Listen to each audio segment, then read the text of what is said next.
Bem-vindos a mais um episódio do Execon Talks, segunda temporada. Hoje eu tô aqui com Alex Leite, meu parceiro. Sanja, muito bem, muito bem. Hoje a gente vai arrebentar.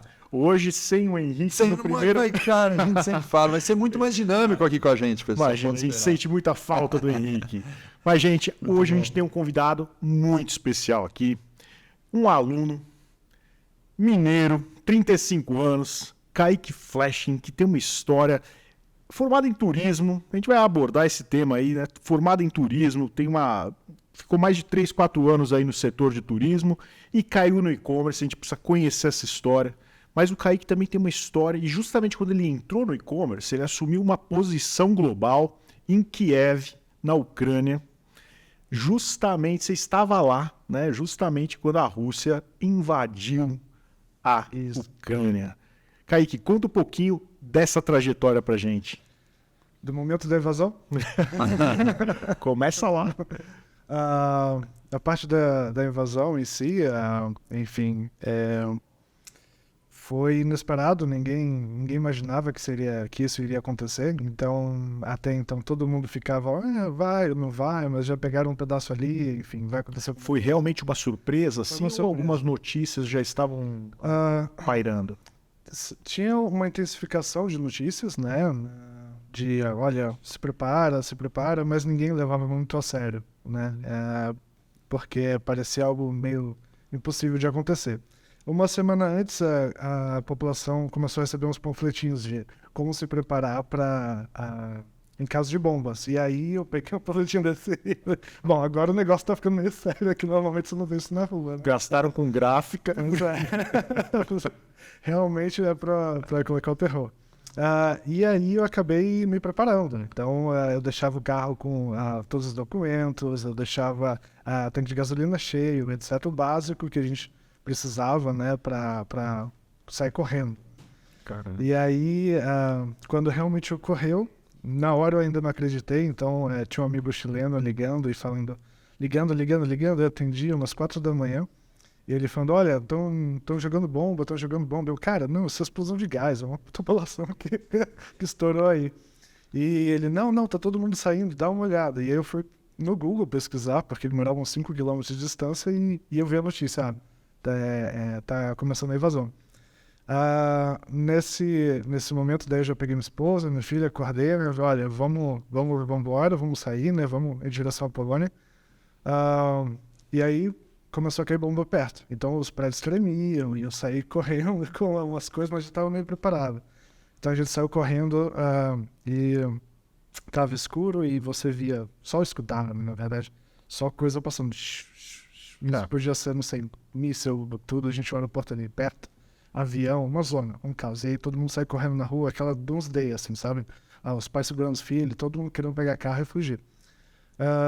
E aí, mas o nosso tempo de resposta foi muito rápido, porque eu já estava pronto. Então, com 35 minutos, eu estava já saindo da cidade e pegando a highway sentido Polônia. Demorou uns dias para chegar lá. Essa rota você já tinha deixado planejada? Não a rota em si, mas a direção, né? Porque, basicamente, a Ucrânia é muito grande ali dentro da Europa, né? E você, no norte, você está limitado, porque você tem ali, enfim, a própria Bielorrússia. Embaixo não tem como, porque vem de onde vem a Crimea, né? Então provavelmente eles entravam por ali. Rússia de um lado e só tinha ali a rota era Polônia e a Europa em si, né? A parte da NATO. Então, na highway, já correndo muito com o carro, a gente tentando pegar notícia para entender exatamente o que estava acontecendo e aí já começou a ver os postos de gasolina já começando a ficar com fila. Então, 2 km, 3 km, etc. Todo mundo já desesperado. O trânsito na highway forte? Na highway em si, não, porque todo mundo estava tentando abastecer. Ninguém preparou. Então, eles estavam perfeitamente despreparados. Todo mundo tentando abastecer. E na highway você conseguia ir, assim, super rápido. Mas apesar de eu saber para onde a gente ia, cara, sentido Polônia, a minha preocupação é que eles também estavam invadindo ali via Bielorrússia. E a highway que vai para a Polônia ela é muito perto da fronteira, então eu não conseguia usar aquilo, né, como o caminho mais rápido. Então minha esposa ficava no carro tentando achar notícia por onde eles estavam vindo com os tanques, para daí a gente fazer um corte pelo meio do país uma onda mesmo, uma barriga assim, né? Fugir e conseguir chegar lá de uma forma mais tranquila. Isso demorou 4 dias, em torno de 700 quilômetros para fazer essa fugida. E chegar na Polônia, né? Para chegar na fronteira. Na fronteira. Aí da fronteira para atravessar, aí foi 2 dias, foi mais complicado. Então foi praticamente uma semana para você chegar na Polônia e se sentir assim, cheguei, né? O chegou ainda foi muito complicado, porque até esses primeiros 2 dias de Polônia, você ainda está tentando entender o que está acontecendo. Porque esses dias que você está correndo, né, a internet não funciona bem, então você está meio sem sinal, o que está acontecendo, por onde eles estão vindo, até que ponto isso é realmente a armação. Vai tomar o país inteiro, não vai, e aí vai, né? O Kaique, ele estuda na turma de sábado, né? Nos sábados, todos os sábados tem aulas, então nós temos lá o grupo de WhatsApp, e justamente naquela ocasião da invasão da Rússia, todos ficamos preocupados, porque sabíamos que ele estava lá em Kiev, e ele mandou uma mensagem uns 2 dias antes, e aí a Vanessa, de Portugal, ela falou, gente, eu tô tentando falar com o Kaique não tá respondendo, não tô tendo o retorno dele, estamos sem comunicação com o Kaique. Aí todos ficamos preocupados e, de fato, foi uma agonia de 7 dias até ele chegar na Polônia e mandar uma mensagem. Tô bem, cheguei. Imagina minha mãe, né? Você também não conseguiu falar? Não. Não conseguiu falar com ninguém da sua família? Eu consegui com um primo, mas aí até que o primo mande pra mãe, etc e tal. Foi ele que estava online na hora. Quando começou, ele, cara, tá uma notícia estranha aqui na TV. Eu falei, bicho, tô correndo agora, tô fugindo. E aí depois disso... Cara, mas não funcionava o WhatsApp, por exemplo? Porque o WhatsApp, cara, o WhatsApp parece um sistema do demônio, Jean. O WhatsApp, cara, é o negócio que mais... O sinal mais fraco que pode existir. Você fala, cara, eu tô com um sinal de... Cara, roaming horrível de não sei o quê, de 1 KB, o WhatsApp conecta e envia mensagem, né? Texto, né? É muito louco, né? O WhatsApp consegue conectar, eu sei, por exemplo, eu escalo, cara. Às vezes eu tô no topo da montanha lá, cara, de repente pega um sinalzinho, o WhatsApp, plim, você não faz nada, mas o WhatsApp manda mensagem.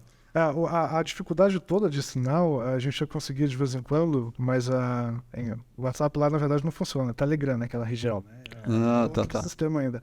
Mas o problema é que como você estava fugindo dos maiores lugares, assim, nas cidades, etc., então o sinal já era super fraco. Você conseguia, às vezes, receber e não enviar. E aí ficava nessa... Então evitavam os grandes centros, né? Porque eles funcionam meio que acompanhando a highway, né? Eles cresceram ali acompanhando a highway, os grandes centros, né? Então a gente pegava lugarzinhos que às vezes eles estavam de terra para conseguir ir andando até chegar na Polônia, assim, com carro.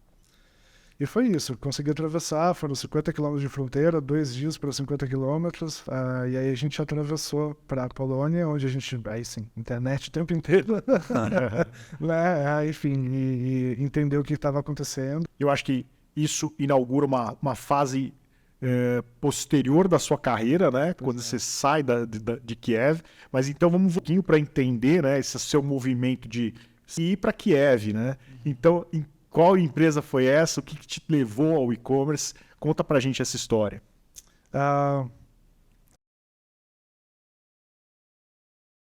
Eu cheguei no e-commerce porque eu cheguei na Ucrânia. Então, assim, e no e-commerce brasileiro. É engraçado que eu tive que ir pra Ucrânia para vir pro Brasil. Então, nesses 6 anos, são 6 anos, né? Sim. Que você está fora do Brasil. Você sempre trabalhou com e-commerce brasileiro. Isso. Pegando outros países também, então cuidava também de Portugal, México, etc. Mas sempre com e-commerce brasileiro também, tá? E ir para a Ucrânia foi um grande acidente, não estava no planejamento. Na verdade, eu estava seguindo uma carreira hoteleira, marketing, etc., mais voltada para hotelaria. E eu, dentro do sonho do turismólogo, né, de vou conhecer outras culturas e tal, acabei indo trabalhar na Royal Caribbean para viajar um pouco. Então, atravessei Atlântico. Tô de navio, vai de navio lá, navio para lá. Toda aquela parte operacional que é um mundo. É um mundo. Tem 5.000, 6.000 pessoas de operação diária ali, tudo operação logística. E aí, ali a ideia era realmente viajar e daí sair para fora. Eu tinha um MBA que já estava engatilhado no Canadá, também na área hoteleira, Mas trabalhando nessa operação, embarcado, eu acabei conhecendo a minha esposa. E aí ela é ucraniana. Tá explicado. E aí, mas mesmo assim a gente ainda não ia para a Ucrânia, né? Porque eu já estava com esse MBA engatilhado, a gente veio para o Brasil para férias. Tive um acidente lindo, que aí a gente descobriu que ela estava grávida, então, bom, tá vendo minha filha, e ela falou, olha, eu quero ter a minha filha perto da minha mãe. Aí eu fui no Google, Ucrânia, onde fica, e o que eles comem, e por aí vai. E daí, nesse período, mudei para a Ucrânia, para a gente ter o bebê, e depois disso a gente mudaria para o Canadá, para daí eu dar seguimento com o MBA lá. E nesse período de Ucrânia, bom, não falo o idioma, não consigo ler nada na rua, enfim, é brasileiro, eles nunca viram, assim, então, se você ia para o interior da Ucrânia em si, eles vinham tirando foto quando sabiam, porque é muito exótico, não existe lá, né? Até hoje eu sei que tem, acho que 140, 150 brasileiros, né? Mas eles batendo o olho assim em você, eles já sabiam que era diferente? Eu tô dizendo fisicamente. Total. É mesmo? Eu imaginava que era Brasil. Isso, não dá pra saber. Com algo mais perto ali. Então, vem aqui do Egito e tal, porque é mais perto, né? Turquia e tal. Mas quando você fala que é brasileiro, aí pronto, a gente queriam pegar na mão, o que você está fazendo aqui, né? Totalmente fora do eixo tradicional. E aí eu tava lá esperando e falei, eu preciso fazer alguma coisa, não consigo, eu sou muito ativo, eu tenho que trabalhar em alguma coisa. Fui tentar trabalhar na hotelaria, mas o gap do inglês lá é muito grande, na verdade. Então, porque poucos falam inglês na Ucrânia. Poucos falam inglês. Então era um gap e eu não falava o idioma local. Ali eles falam, tem parte que fala russo, tem parte que fala ucraniano e tal, né? Ainda tem na borda ali, eles falam outros idiomas.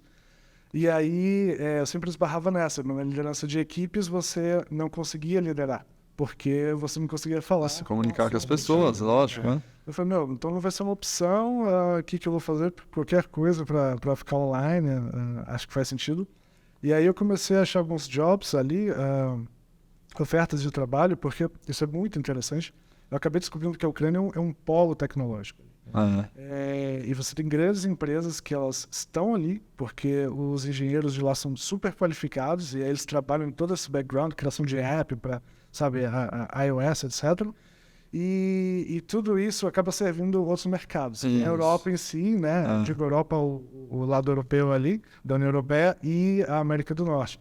Então, eu descobri um mercado por acaso ali, né? Tropiquei, esbarrei no mercado. Você tem a Letônia também, né? Como um polo de mão de obra, de desenvolvedores. Parece que Portugal também está se constituindo dessa maneira, né? Quando eu entrei, Portugal já vinha ali, mais com o último presidente deles, a se constituir. Não, eu quero realmente ser uma potência, né, tecnológica, mas estava bem no começo ainda. A Estônia já estava um pouco mais na frente com o Visa eletrônico dela, que você conseguia fazer uma empresa online, digital company, só para já atrair essa mão de obra ali qualificada, né?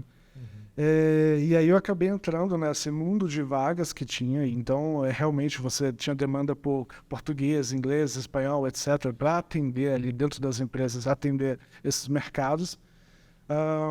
E depois de uma seleção gigante ali, eu acabei escolhendo essa empresa atual que eu ainda estou hoje, a Dimitar. Então eu entrei, a princípio ela não tinha operação na Latam, é uma empresa que ela já está super constituída e o foco dela nesse momento para essas vagas era realmente Europa, era Espanha. Então eu entrei para dar um suporte para a Espanha, apesar de eles já estarem na Ásia, em todos os lugares assim. E a Dimitar resolve que problema?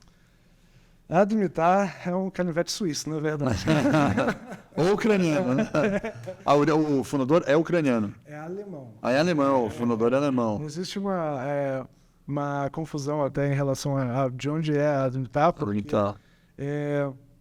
hoje a Dimitar é um conglomerado, então ela tem um grupo de empresas focadas em performance e que elas atuam em diferentes estágios ali, né, da jornada do cliente, e ao mesmo tempo ela também foca em diferentes produtos. Então, de influencer enfim, a um e-commerce tradicional, você consegue estar entrando dentro desse ecossistema e agregando, né, valor com ferramentas e tal.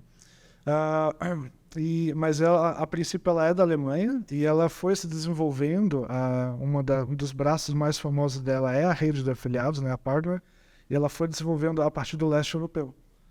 Por uma questão de leque de mercado, né? Você tinha algumas grandes concorrendo na Europa, né, UK, ali todo mundo quer um pedacinho, e a América do Norte.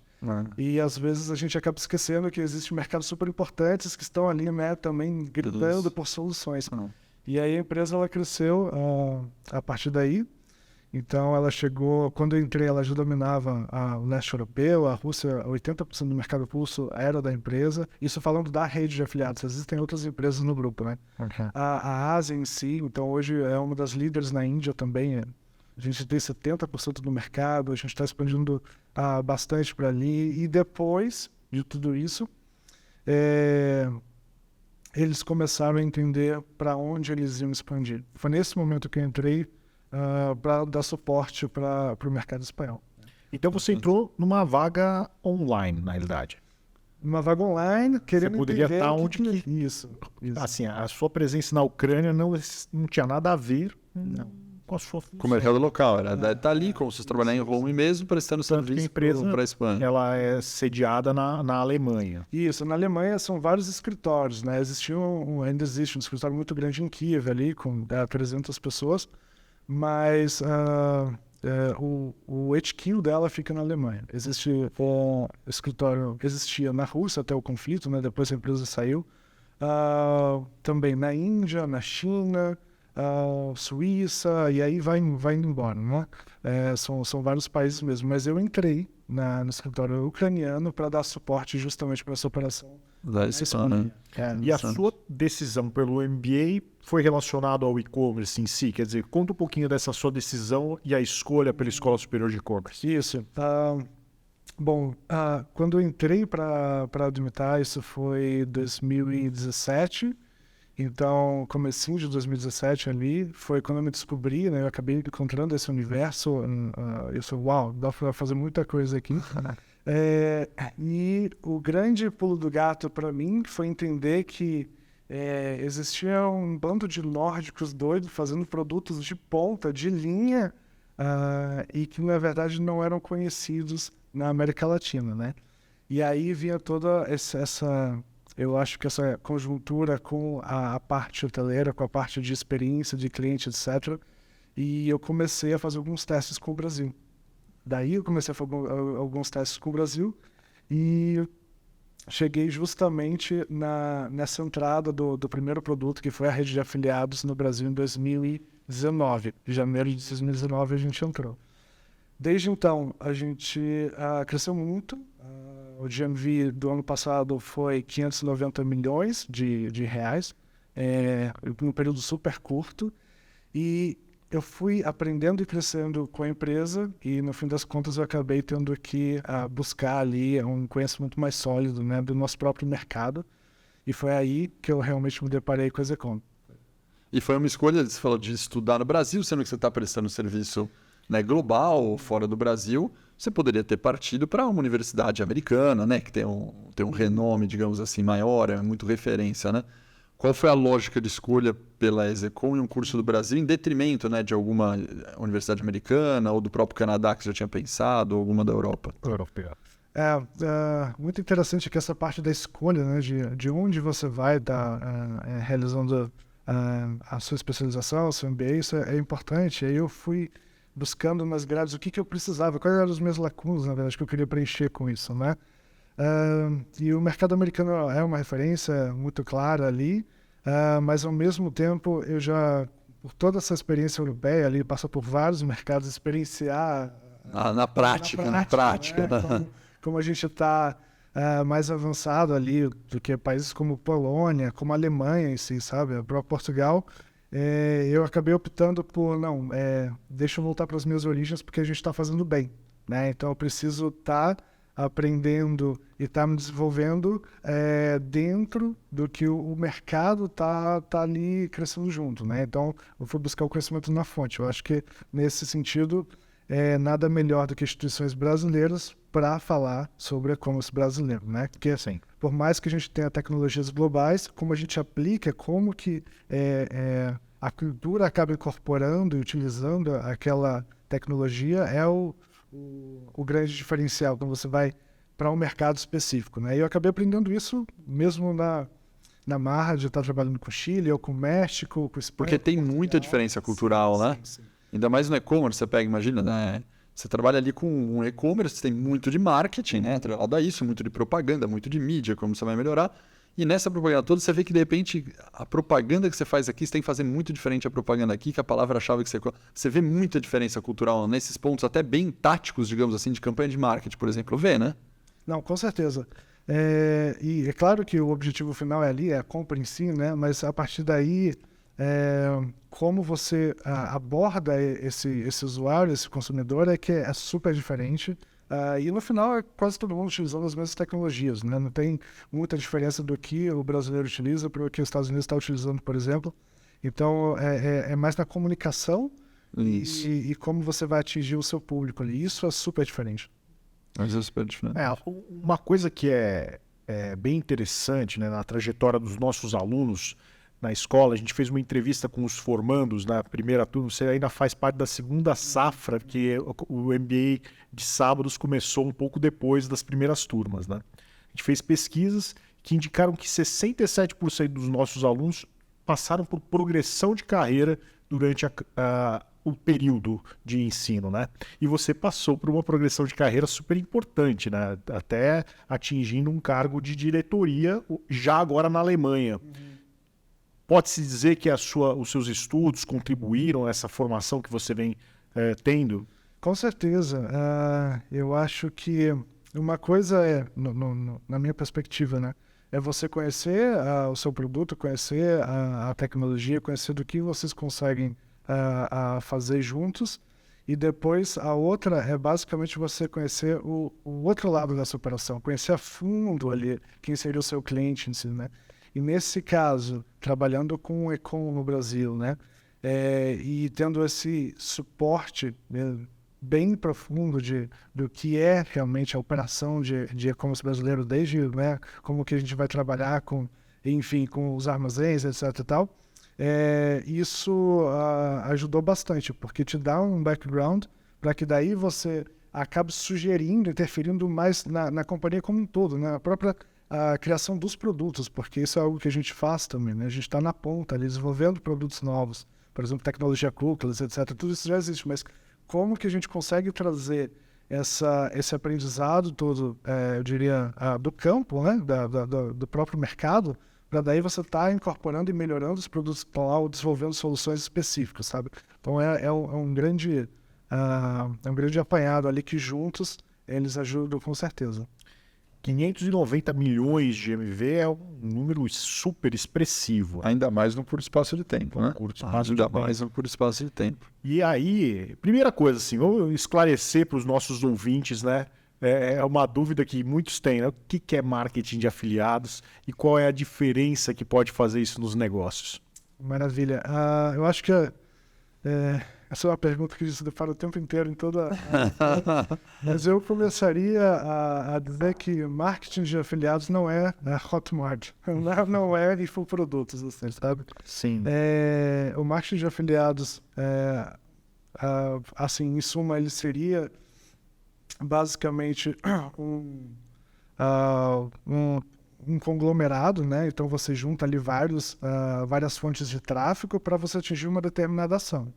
E aí você tem infoprodutos, que eles são focados basicamente numa ação X, que é vender o infoproduto, etc. E você tem a grande vertente, que é a que a gente trabalha, que ela ficou muito famosa pela própria Amazon, né? Que ela que popularizou bastante, que é esse movimento de indicação, onde você tem pessoas... fontes de tráfego, sites, influencers, produtores de conteúdo indicando, né, alguma coisa, indicando que, olha, esse produto é legal, ou não sei, faça esse cadastro, alguma ação alvo ali, né? Então, o marketing de afiliados, ele basicamente um grande ecossistema de disponibilidade de indicadores disponíveis para estar te ajudando nessa propaganda, né? Que é amplificar toda a sua estratégia de marketing. Essa aquisição de clientes. Mas vamos para a prática, para ficar para a prática, assim. Imagina, se você quiser falar de algum cliente, puder, maravilha, senão você tira o nome do cliente e a gente fala qualquer um. Imagina um cliente qualquer, você pegou o Amazon, vamos partir de exemplo, não, que é muito complexo. Que tipo de cliente vocês têm? Eu digo, é mais um marketplace como o Amazon ou é mais alguém que vai vender o seu produto? Os dois. É o super universo. Então, eu diria que desde bancos, o que um banco, que uma fintech ele vai estar atrás, ou não sei, uma instituição de educação. Eles estão atrás de novos usuários, eles estão atrás de novos correntistas. Então existe ali clientes potenciais, pode ser um banco, pode ser a Execom, pode ser uma empresa que vende algum produto, né? Sei lá, brinquedo, estou dando exemplos bem aleatórios, pode ser que venda comida. Então, essas empresas procuram vocês para fazer o marketing de afiliados. Isso. Quando elas procuram, qual que é a estratégia? Vocês como... Né? Vou chamar de agência. Vocês usam o nome de agência? Admitir uma agência ou não? Não. Eu diria que a gente... Solution foge provider. bastante ali, né? A gente Do que é uma trabalha em agência. parceria com agências. Com agências, tá.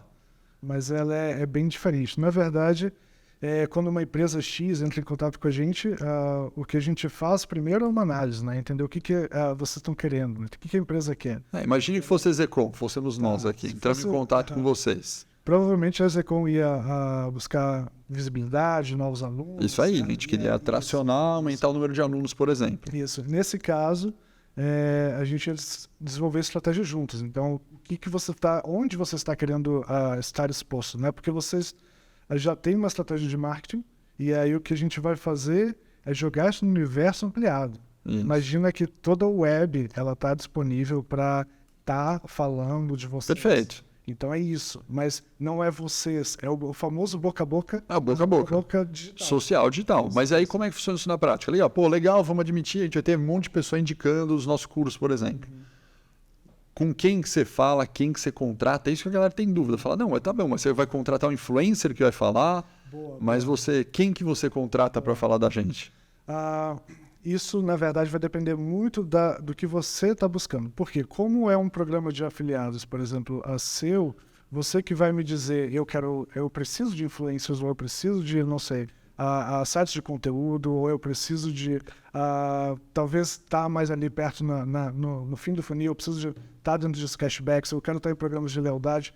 Então, a gente vai definir primeiro aonde você quer estar sendo visível, né? Quem vai falar de você, quem vai mencionar vocês. Então, uma vez definido isso online, quem são os seus tipos de tráfego, tipos de afiliado, a gente vai seguir para, o que a gente vai fazer com eles?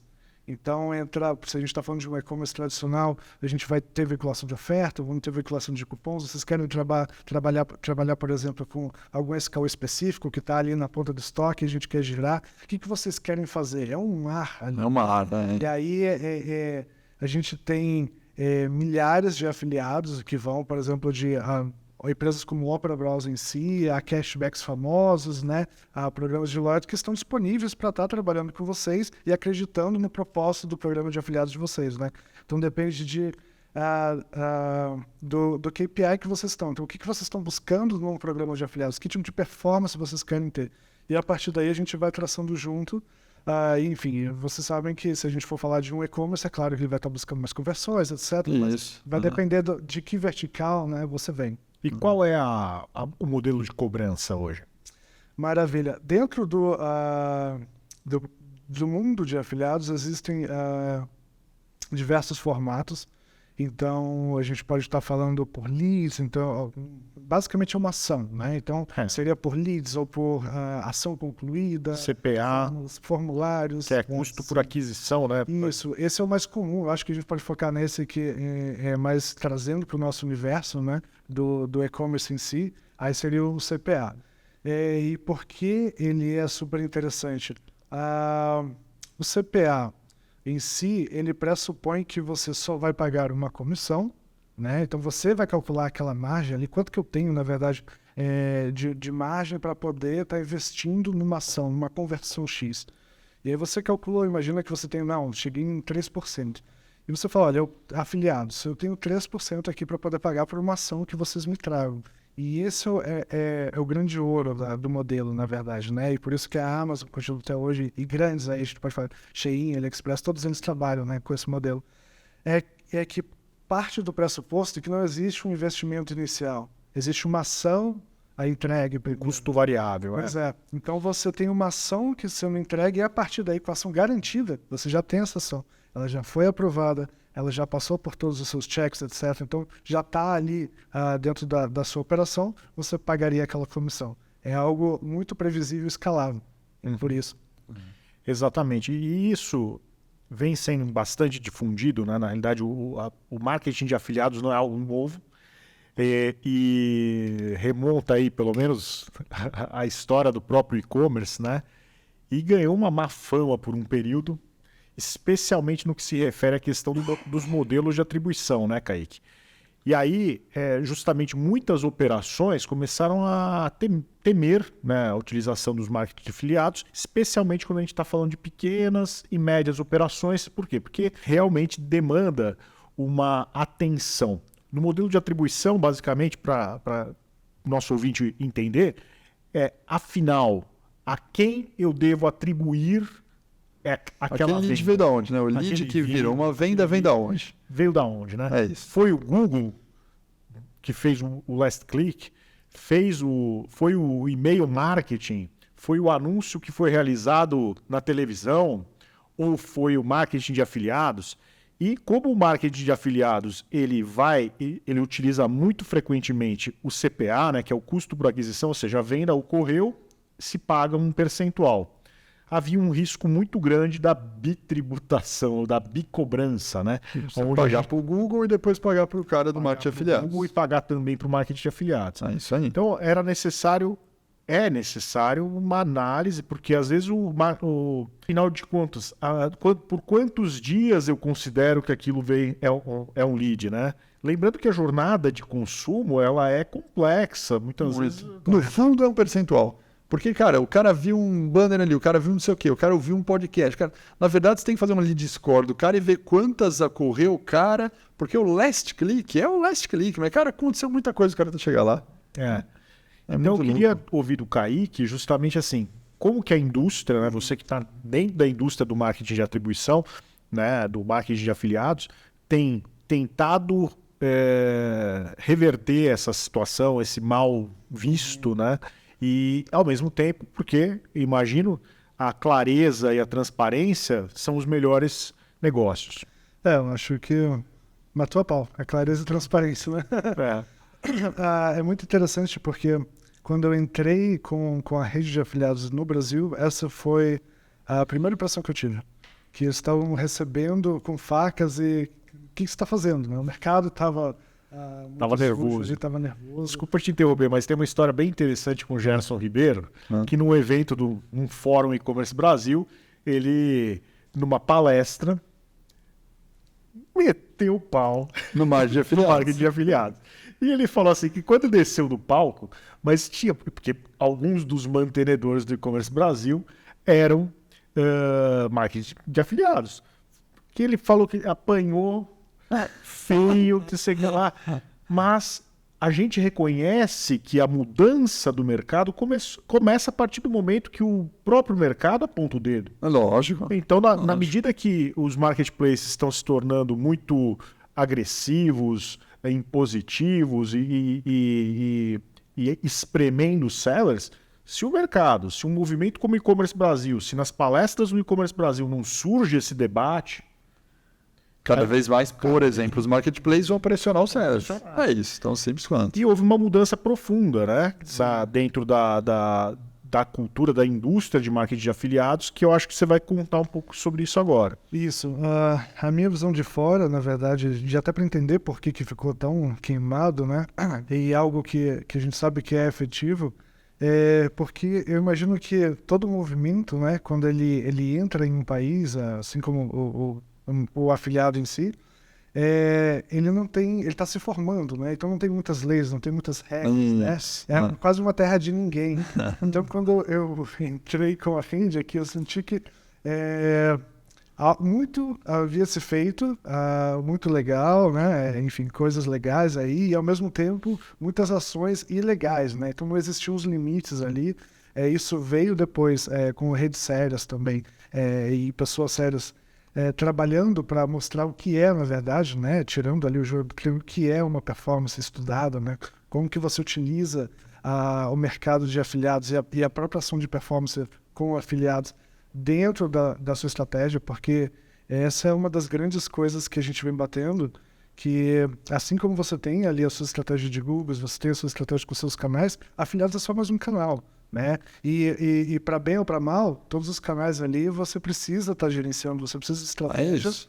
Enfim, não dá para deixar de lado, né? Não dá. Mas o que eu senti foi que o mercado acabou amadurecendo, criando suas próprias regras, né? Claro que com perdas aí de grandes players, por exemplo, que acabaram criando soluções próprias ou tentando coisas diferentes, porque eles entenderam a importância, mas sem regras não dava para jogar, né? E o que a gente vê agora é um mercado bem maduro, a gente tem grandes empresas atuando, uma preocupação muito grande também para que tudo seja transparente. Então, eu digo um exemplo da nossa própria empresa, todo e-commerce ele tem acesso 24 horas por dia a um dashboard com todas as operações, quem é esse afiliado, aonde ele está vendendo, que hora que esse clique, tempo de conversão, etc. E a gente utiliza bastante inteligência artificial. Isso é muito legal, porque você começa a fazer um match de período de compra, né? Quanto tempo demorou para uma conversão ou para chegar a uma lead e tal. E você bate, entende se tem um bot trabalhando, se não tem, enfim. O próprio sistema acaba criando triggers de segurança para que tudo isso seja feito dentro de um ambiente bem tranquilo. Para que a atribuição que eu já estou comentando seja feita da melhor maneira possível, usando inteligência artificial ali. Você sentiu alguma confusão ainda do marketing de afiliados com o esquema de pirâmide ou não? Porque isso também causou um mal-estar, né? Sim. É bem interessante isso. Na verdade, eu vejo muito relacionado à própria infoprodutos ali. Então, é difícil a gente se distanciar do infoprodutos. Acho que ele acabou tendo um movimento muito forte no Brasil e especialmente nessa questão do infoprodutos vem a coisa das pirâmides, né? Tipo, mas hoje a gente trabalha no mercado muito amadurecido, então normalmente já existe uma diferenciação de que, veja bem, enfim, mercado de afiliados não é pirâmide, né? Mais na parte do e-com, mais na parte do que a gente trabalha, que seria ao CPA em si. Tá? Então, Mas os modelos que você tem um modelo, por exemplo, tem um afiliado grande, tem um monte de afiliado embaixo, tem um monte de afiliado embaixo? Tá. Isso tem ou não? Vocês praticam? Não, o nosso é sempre na ponta, só tem um nível. Dele em si, ele realmente agrega valor para toda a cadeia, mas como tudo online, sempre vai ter um teenager ou vai ter uma pessoa entrando ali tentando ganhar um dinheiro. Ganhar dinheiro. Então, vocês têm que estar... Tentando caçar oportunidade, vai ter gente caçando oportunidade. Quebrar o sistema. Você acha que para essa transparência que você falou, para essa rastreabilidade, você acha que já tem alguma empresa, vocês, estudando o uso de blockchain? Porque blockchain você consegue deixar essa transparência maior, você pegaria todas as transações que quem está fazendo. Já vê algum uso? Está muito incipiente? Existem os estudos já, né? Tem algumas empresas de ponta aí tentando entender como que a gente faz para estar incluindo também mais esse link na cadeia. Mas eu diria que a maior preocupação nesse momento ali, tecnológica, são realmente das empresas entenderem o que a gente faz com os terceiros, né? Quando tiver o grande corte do Safari ali da Google. Você acha que vai chegar isso? Eles estão sempre adiando, né? Eu acho que eles acabam fazendo revisões ali. Fala, vou perder muito dinheiro, vai, segura. Mas uma notícia boa, enfim, foi uma grande conversa, um grande debate, vai morrer, né? Enfim, afiliados vão morrer, indicações, etc. A notícia boa é que sim, já tem empresas no mercado, inclusive a própria Edmitar, que já conta com a tecnologia cookies, ou seja, você não precisa mais estar se guiando e necessitando de um cookie terceiro para estar atribuindo ali uma ação, né? Uma lead que seja. Super complexo, mas já existe, então eu acho que deve ser o próximo passo, realmente estar buscando, né, como deixar tudo mais seguro e mais transparente, né? Perfeito. E com relação, né, hoje à atuação da Admitar, qual o grande diferencial em relação a outros marketings de afiliados ou não? É basicamente o que todo mundo faz? Boa pergunta. Por que Admitar, né? Essa é uma grande pergunta. Ah, existe dentro, eu acho que dentro de todo o mercado, existe as empresas que elas atuam no mais do mesmo, e existem as empresas que buscam extrair o máximo, né, de estar entregando ali mais valor para a cadeia. E eu digo que eu tenho muita sorte de estar numa empresa que ela está na ponta tecnológica, ela se preocupa em desenvolver tecnologias que realmente vão agregar valor. Ela acredita que os nossos clientes eles acabam se conectando a Admitar, e não a outras empresas, por toda essa questão de suporte tecnológico, enfim, e melhor trackabilidade que a gente consegue oferecer. Né? Transparência, eu acho que é o crucial da cadeia, porque para um e-commerce, no fim do dia, o que você quer é que todas as suas estratégias sejam super mensuráveis, sejam super transparentes, para daí você entender onde vai escalar e como você vai escalar, né? Então essa é a grande preocupação e esse é o nosso grande diferencial. Eu lá atrás, né, sou da época do e-commerce, a gente lançou em 2005. Foi um dos primeiros e-commerces da região central de São Paulo e o marketing de afiliados já existia naquela época. E a gente foi construindo a nossa própria rede de afiliados. Né? Basicamente, o que é uma rede de afiliados? Você pegar alguém que esteja disposto a fazer uma propaganda, falar do teu produto, escrever um artigo, colocar um banner no site dele. E aí, só que é bem difícil de administrar isso. É isso. Né? Imagina Cada você ter... que você convence pra você controlar. Na época a gente não tinha influenciador, né? Tinha blogueira. Não contratos com ele. Não tinha... A gente tinha muito a questão da blogueira, a gente tinha muito a questão dos sites de cupons, tinha sites de leads mesmo de SEO, cara. Então ele criava um texto a respeito daquele tema e fazia landing pages. Que é outra polêmica, o cara concorrer na palavra-chave com você, né? Você mesmo. Concorrer com o cliente na palavra-chave com você. Daqui a pouco a gente entra nesse. Aí você está pagando. Isso já ajuda bastante para que eu tenha confortabilidade de estar conseguindo fazer estratégias e estar conseguindo trazer visibilidade baseadas em aí você vai em site de conteúdo, influência, micro-influência, etc. Depende do que você está buscando. Mas nesse primeiro momento, sim, eu diria que o programa de afiliados ajuda bastante, principalmente na parte de conhecimento de marca, né? De você estar tendo visibilidade. Do ponto de vista prático, realmente, vamos imaginar o seguinte, eu estou iniciando meu negócio aqui e que é preciso fazer uma campanha no Google Ads. A chance de você pegar R$1.000 e rasgar é muito fácil. é muito grande. Na verdade, é muito rápido. É muito rápido. Você pôs, piscou, já foi dinheiro. Então, por quê? Você foi lá, não setou direito, não colocou a audiência correta, pegou uma audiência desqualificada, você doou o dinheiro. Aqui, nós estamos falando de uma opção de você pagar por lead, por aquisição, né? Então, realmente, aquela pessoa interessada, e você vai lá e paga. Do ponto de vista prático, parece ser muito interessante, muito bom, né? Mas, ao mesmo tempo, também, você começa a criar uma dependência, né? E aí, você, em tese, também precisa criar os seus canais proprietários e tudo. Eu acho que o maior problema é quando não consegue administrar todos os canais de aquisição e cria-se uma grande bagunça, você não sabe de onde que está vindo o teu lead, para onde ele está indo. Mas do ponto de vista prático, o marketing de afiliados, talvez até como e esses dias eu estava ouvindo, né, aqueles CMOs, né, os diretores de marketing que são corajosos a ponto de matar um canal de aquisição. Eu não vou trabalhar com Instagram porque eu decidi ficar só com o TikTok. Às vezes pode ser um caminho, né, de uma construção mais clara, mais prática do que ficar tentando administrar vários pratos e segurando, né?